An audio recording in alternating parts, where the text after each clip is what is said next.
चलिए जानते हैं आज के देश और दुनिया की सिलेक्टेड काम की और महत्वपूर्ण 25 बड़ी खबरों को सिर्फ 5 मिनट में। पर अभी तक आपने इस वीडियो को लाइक नहीं किया तो लाइक कर लें और चैनल पर नए तो चैनल को सब्सक्राइब कर लें। केरल के वायनाड में 30 जुलाई को भूस्खलन के कारण स्थानीय लोगों को भारी नुकसान का सामना करना पड़ा है। इस त्रासदी से पीड़ित लोगों की मदद के लिए केरल सरकार ने बड़ा कदम उठाया।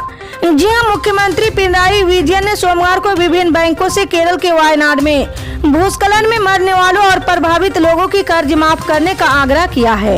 उन्होंने कहा कि कर्ज माफ करने से बैंकों पर कोई असहनीय बोझ नहीं पड़ेगा। जी हां, बता दें कि वायनाड भूस्खलन में 300 से ज्यादा लोगों की मौत हुई थी।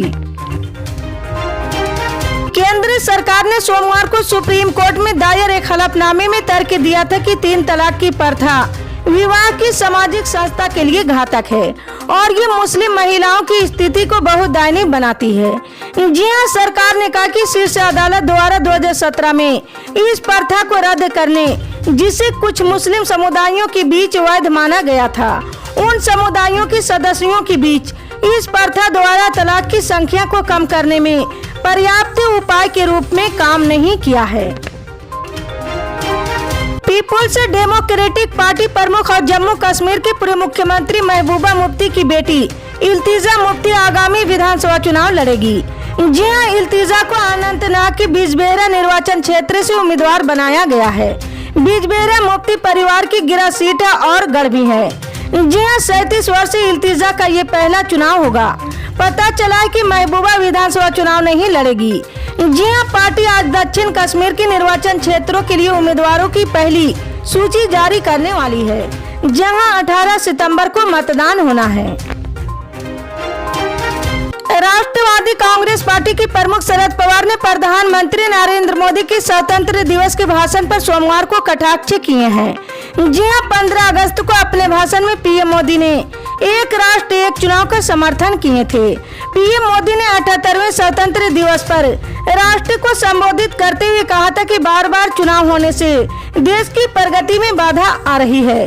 उन्होंने जोर देकर कहा कि देश को एक राष्ट्र एक चुनाव के लिए आगे आना होगा। जी हां, वहीं अब शरद पवार ने पुणे में पत्रकारों से बात करते हुए कहा कि पीएम मोदी सभी चुनाव एक साथ कराने पर जोर दे रहे थे, लेकिन अगले ही दिन 3 अलग अलग राज्यों के लिए 3 अलग अलग चुनाव तिथियों की घोषणा कर दी गई है। प्रधानमंत्री मोदी कुछ कहते जबकि सिस्टम कुछ और फैसला लेता है। आपको बता दें कि पिछले कुछ दिनों से झारखंड मुक्ति मोर्चा की नेता चंपई सोरेन के बीजेपी में शामिल होने की चर्चा जोरों पर। इस बीच उनकी पार्टी ने उन पर भरोसा जताया है। जी हां, झारखंड मुक्ति मोर्चा के मनोज पांडे ने उन पर विश्वास जताते हुए कहा है कि उन्हें पूरा भरोसा है कि चंपई सोरेन पार्टी के साथ दगाबाजी नहीं करेंगे। उन्होंने साफ कर दिया कि पार्टी को इस बारे में कोई जानकारी नहीं है और इस बारे में कोई आधिकारिक घोषणा नहीं की गई है। इसके साथ ही उन्होंने कहा कि वो एक सिपाही की तरह पार्टी में बने रहेंगे। कर्नाटक के मुख्यमंत्री सिद्धारमैया मैसूरू शहरी विकास प्राधिकरण मामले में हाई कोर्ट का रुख करेंगे। कांग्रेस पार्टी ने विपक्षी भाजपा के खिलाफ अपना अभियान तेज कर दिया और उस पर राजनीतिक प्रतिशोध लेने के लिए राज्यपाल के कार्यालय का उपयोग करने का आरोप लगाया है। जी हां, मुख्यमंत्री की एक वरिष्ठ कानूनी सलाहकार ने कहा कि सरकार राज्यपाल के आदेश को रद्द करने की मांग करना चाहती है। उन्होंने कहा कि हमें यकीन नहीं कि राज्यपाल ने किन परिस्थितियों में आदेश दिया है। वो एक वरिष्ठ राजनेता थे जिन्हें पता होना चाहिए था कि उनके आदेश कानून की जांच में टिक नहीं पाएंगे। हम अदालत के समक्ष अपना मामला पेश करेंगे और आदेश को रद्द करवाएंगे। जी हां, वहीं सिद्धारमैया ने 22 अगस्त को विधानसभा सम्मेलन हॉल में कांग्रेस विधायक दल की बैठक बुलाई है। कर्नाटक के सूचना प्रौद्योगिकी मंत्री प्रियंक खड़गे ने कहा कि पार्टी के सदस्यों को घटनाक्रम के बारे में जानकारी देने की जरूरत है। इसी तरह की पल पल के अपडेट जानने के लिए जुड़े रहो हमारे स्टार न्यूज के साथ। मिलते हैं अगली बड़ी खबर में, तब तक के लिए।